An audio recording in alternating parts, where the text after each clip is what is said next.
Hello, everyone, and welcome to this special edition of RFL. I am Richard French. Well, today, as we all know, is Memorial Day, and it's a day to commemorate U.S. military men and women who have died while in service. Always held on the last Monday in May, Memorial Day was first enacted to honor Union soldiers of the American Civil War. It later included American casualties of World War I or of any military action thereof. And since 2001, we remember those who have fallen during service in Operation Iraqi Freedom and Operation Enduring Freedom in Afghanistan. To date, 6,433 U.S. military lives have been lost in these two most recent war efforts to both fight terrorism and make the world a safer place. You'll see at the bottom of your screen the names of those brave men and women from our region who have made the ultimate sacrifice for country. Now, as we pause on this day to remember them for their service, over the course of the next hour, we will pay tribute to those who died because they held strongly to their beliefs and dedication for the cause of freedom and for the love of America. Now, we begin our profiles with 23-year-old Benjamin Moore of Robbinsville, New Jersey. He was a man who was always willing to lend a helping hand even from an early age. As a young man, he would chase ambulances to see that if he could be of service. And his dreams of serving his country, they grew bigger as he became a man. He joined the military and he traveled to Afghanistan to protect and serve our country, but tragically, Ben's dreams, they were cut short when a bomb went off under a truck that he was driving. Our Christy Duffy, she spent some time with Ben's parents to learn more about this American hero. The boys will go in, the men will come out. We're risking our lives so you don't have to. Amy Moore says 9/11 profoundly changed her son's outlook on the world and the role he'd play in it. God watch over me and the soldiers that fight. Amy is reading from a poem Ben wrote when he was a junior firefighter. He began hanging around the firehouse at age 14 until he was old enough to volunteer. We became real close because of this. We both pretty much learned together and we got a bond. He was like a son to me. A natural responder. His father says Ben would quit paid jobs to be able to spend more time as a volunteer fireman and EMT. That's why he chose the path he did.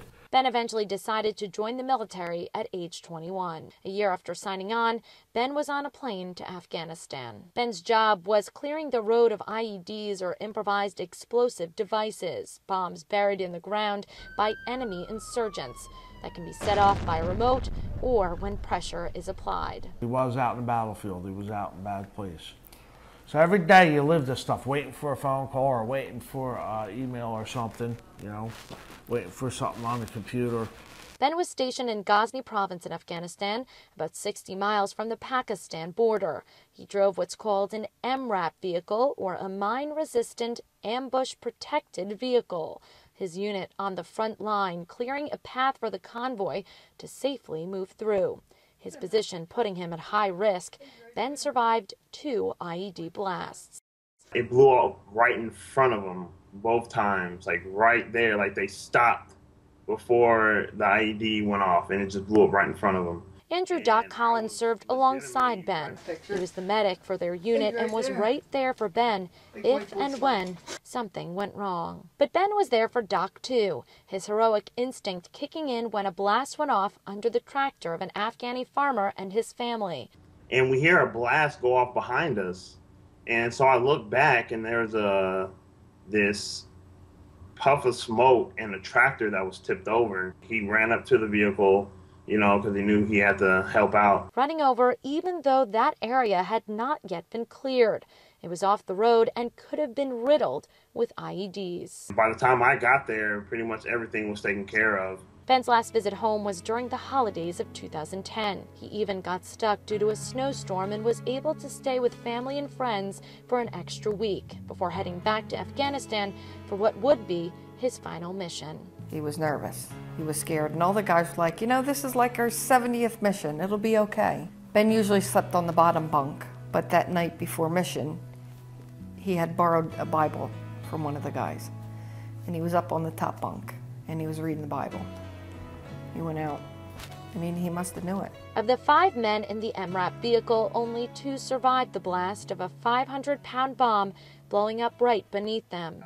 Doc Collins was in one of the trucks just behind Ben, rushing to his aid when the blast went off.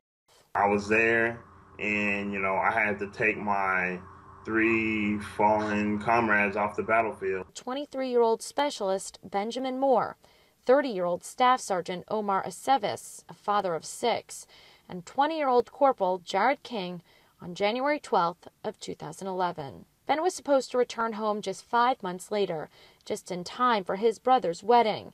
He was the best man, Ben finishing the final draft of his speech 2 days before his death. I opened up one of the books and I started to read, and in there was the toast for the wedding. The toast from Ben was read aloud at the wedding. You taught me that when the world knocks you down, it is not how hard you hit, but how high you can bounce back up and make the best out of a bad situation. Never look back at the hard times. Always make the best of life like you do now.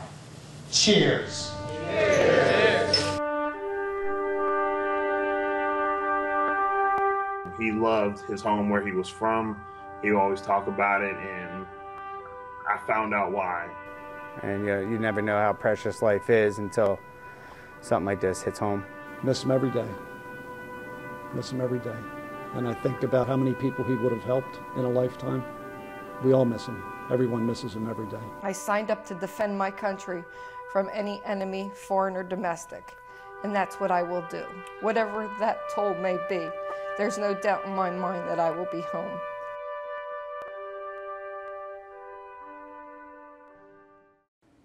Army Specialist Benjamin Moore, he was the 28th service member from New Jersey to lose his life in Afghanistan since the war began in 2001.